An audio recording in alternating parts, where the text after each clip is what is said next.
So in the first house, you have Sagittarius IC, and this is indicating the energies which are going to be affecting your physical appearance and your body language, how you are projecting yourself to others, your personality, and just how you are being received by others in general. Physical body, your actual physical body. So with Sagittarius in there, it's indicating that you're requiring quite a bit of freedom of self-expression, and you may be feeling quite restless in your body, and you want to move your body, want to get out, you want to start exploring. Sagittarius is quite an adventurous sign, so you may feel you are a Leo, so you're going to be you are quite bold and outgoing in any case, but it's going to be highlighted at this time. When it comes to how you project yourself, you're going to come across as freedom-loving, independent, curious, adventurous, and all of those things. You may want to start a new physical regime of some kind. You may just be wanting to shift things a bit, get out and about. And it could also be the way you are projecting yourself.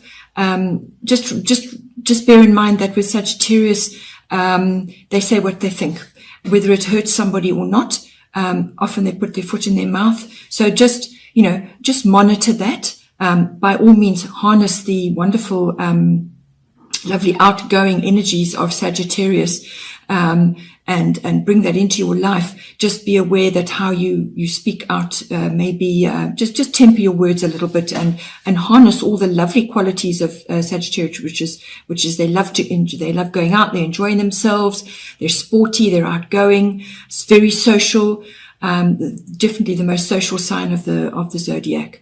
So, just be aware that sometimes they can actually just say what they think and not actually ponder the circumstances too much. Then in the second house, you have Taurus. This is a very grounded, earthy sign, and it's a good sign to be having in your second house, which is the house of money, your self-worth, your values, and your ownership, whatever you might be owning. It's something that you want to purchase, your property, your land. And it can also be just possessions in general, whatever is beautiful to you and you desire it, that all falls under the second house. So it's income, your money. So you may want to just be thinking a bit about your current situation and your money, how it's coming in, how you are actually squirreling it away. Are you putting it in savings? Are you going to, create a stable foundation? Because Taurians are superior at that. They really are. They work hard, and they gather their money, but they make sure that they've got money put aside for a rainy day. They like balance. They like stability. They don't like a lot of change. And in fact, being a Leo, you won't like change too much either. So make sure that your all those areas I've mentioned, your money coming in, your income, your values, and your self-worth is harnessing the best of Taurus, which is earthy, grounded, and balanced, and something put away for a rainy day. And they also love luxuries. Now, you also like luxuries. So just be careful when it comes to purchases and things that you don't go overboard. This is about creating financial stability and feeling that your values are, you've got your values, they're grounded, they're stable, and that they're working for you. Then in the third house, you have Virgo. I analyze. This is another earth sign. And it's ruled by Mercury as well. So your third house is all to do with communication of all kinds, and that can be verbal, written, it can be contracts, it can be social media, what you're posting, all forms of communication, including body language. It's also siblings, your siblings within your family, communication with them, and it's also short journeys, small trips. So it's a very detailed sign. They they sift, they weigh things up, they look at everything in great detail. Sometimes you can go overboard and be too fastidious about everything and put a bit of a dampener on a situation. But I feel in this case, because it's appearing in your third house, if you're dealing with contracts of any kind, or any kind of documents, just make sure that you're casting an analytical eye over all of that, checking everything. And if you are not able, then give it to somebody who can do that for you, perhaps as a double check.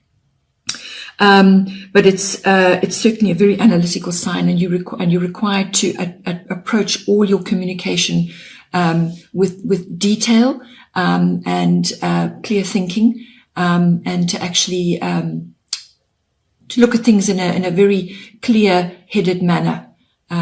So that's coming up for you in your third house.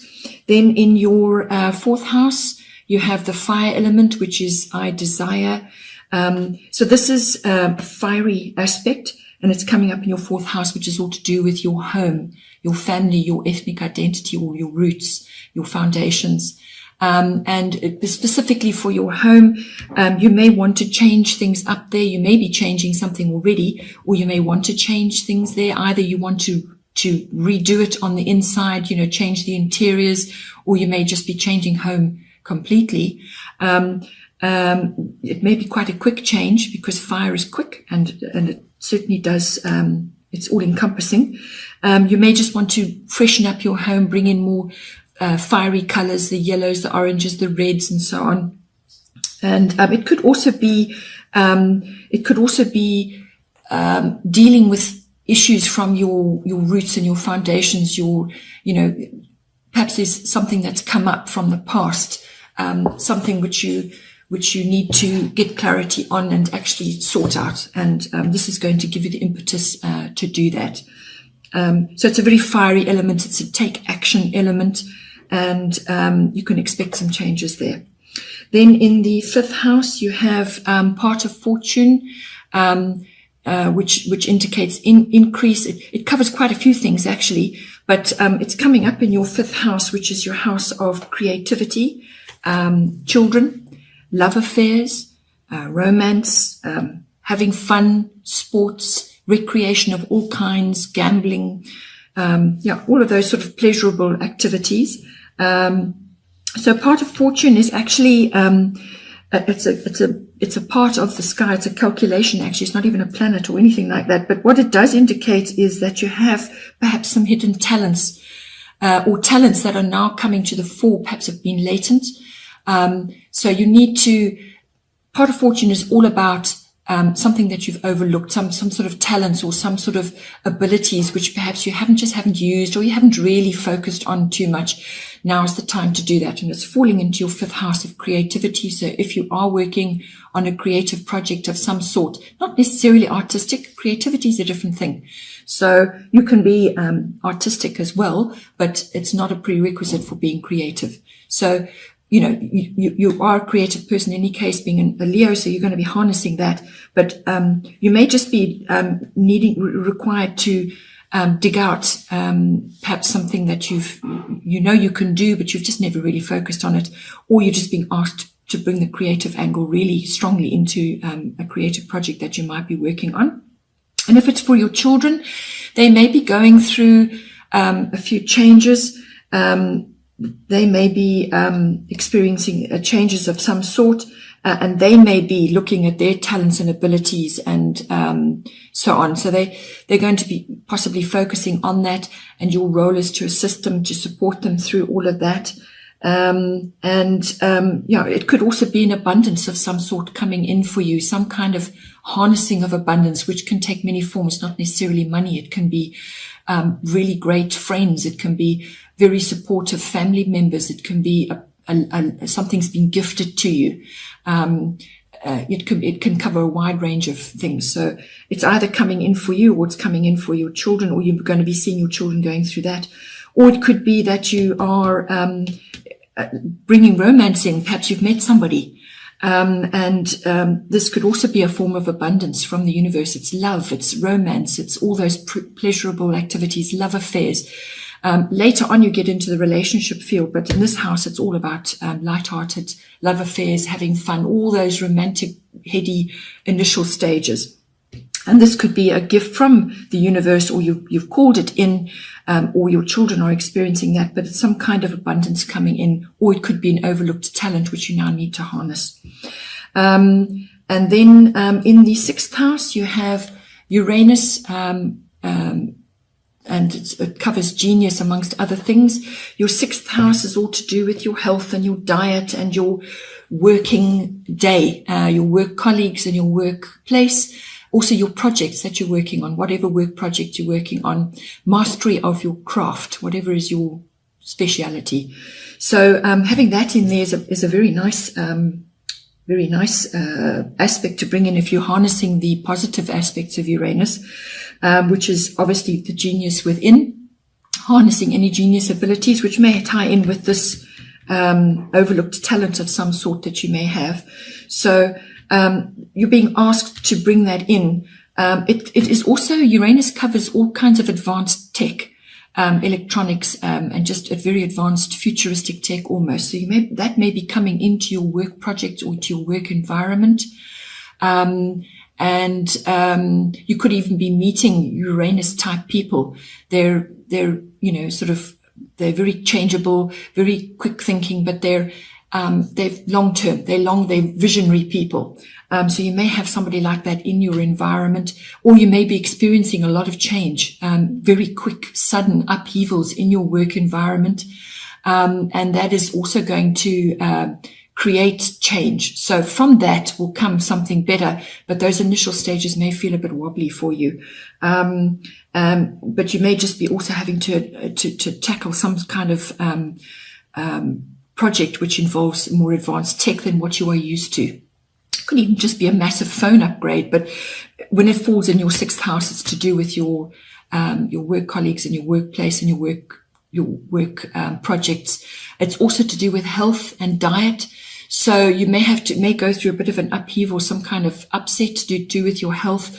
It's very quick. This Uranus strikes like lightning. So you can be doing something 1 minute and the next minute everything's changed. So it also covers the circulatory system, your nervous system, and so on. So if you are overdoing it in the work environment and you're starting to feel frayed around the edges, you may have a sudden shift of some sort, or be compelled to make a very quick, swift change through circumstances. So, examine, look after your health, look at your diet, be fastidious about what you're doing. And if you have to do research on that and actually take to the internet to find working solutions for you, we are all different, we're all unique. So you may want to look at that. It also covers the house of pets as well. So you could be having a few changes to do with pets there as well. Then we have the 7th house, which is Pisces, I believe. This is the house of partnerships of all kinds, whether it's personal one-on-one, committed relationship between yourself and a partner, or it could be a business partner. It covers all of that. And this is the deeper relationship. So the 5th house covers love affairs, which is the initial stage, and then you move to the actual deeper relationship, committed relationship between two people. So you could be having a bit of a crisis of faith, or you could be asked to have faith. Pisces, I believe. So those elements may be coming into your relationship, or you could be attracting somebody who is quite Piscean in their ways, their characteristics and the way they are in a relationship. It could be quite a watery sensation. It can be lovely. It can be beautiful. It can be transcendent. Pisces is ruled by Neptune. There's a lot of imagination, a beautiful relating, actually. It could even signify somebody who's incredibly special. It could even be somebody really, really special in your life with a very deep connection. But there is always the other side of it. You could be involved with somebody who is grappling with perhaps your deeper relationship is a little bit confusing to you, or it's not clear, or there are issues of your relationship which are not clear. You may need to put boundaries in, because because Pisces, they go with the flow. It's a water sign, and sometimes they can undo all the work that they've done. So just, think about your own personal desires and needs, but you may have to surrender a few things for the greater good of the relationship. And especially if you've got Sagittarius appearing in your first house, this is your opposite of your seventh house. So how you are coming across to others is going to be very Sagittarian, outgoing, freedom loving. You may feel very restless. And yet in this relationship house, you've got Pisces, which is all about going with the flow, plumbing the depths, and looking and examining your part in the relationship. Where can you make compromise? Where is it that there's no definition? So you may have to just look at all of that. And this applies obviously to a business partnership as well. But you could also just be required to have a bit of faith. And if this is somebody very special in your life, well, then you have to temper all the other aspects of yourself to best accommodate a higher relating, and not slip into drama and negativity or self-undoing. Then we have in your 8th house, which is Scorpio, I transform. This is in its own house, actually. Scorpio is the 8th house. So if you are involved in a transcendental kind of relationship, or a really deep relationship, which is going through all the Piscean issues, Scorpio, I transform, is going to require of you quite a bit of transformation when it comes to joint finances, anything shared between committed partners, your resources. There's going to be some sort of transformation going on there. Scorpio is all about sex and power and money, and also ego death and rebirth. So if you may have to look at this in a higher aspect when it comes to your deeper relationship, what is actually going on? Get clear about your part in the relationship and so on. And then you will have clarity when it comes to knowing what to do with all these deeper issues, between committed partners. So if you are not in a relationship, then this is just, being a bit, bringing in the finer qualities of Pisces into any relationship that you may want to have. And then also, transforming, your views about sexuality and about, sharing resources. And, you may also be attracting a very passionate, relationship as well. And also it could be, as I said, some sort of ego death and then transformation. This house also covers, as I said, money, but it's big money. It's things like inheritances, insurance, tax, and investments, other people's money. So you may be working in that environment, and you may be dealing with other people's money, and there's some kind of issue which is going to come to the surface, and it's going to require dealing with. It could also be significant loss or gain. So the death of something and the rebirth of another thing. So just make sure your ducks are in a row. If you're handling other people's money, just make sure your ducks are in a row and that you're handling things with your feet on the ground, and with your integrity intact. But there's definitely transformation of some kind going on there. And that is, it's quite a deep house. There's a lot going on in that house. And all those issues, sex, money, power. You may be wielding a lot of power in a relationship or your relationships with others, to do with money. And, that requires some transformation. You may also, if it's a deeper relationship, there may be hidden at this time. It may not be public knowledge that you're in this relationship. Or something could come out as well to do with any of those issues. Then we have the 9th house, which is Jupiter. And this is all to do with abundance. And this is its own house as well. So powerful place for it to be sitting. And the 9th house is, all to do with, international travel. So long distance travel. It's to do with publishing. It's to do with, religion, your beliefs.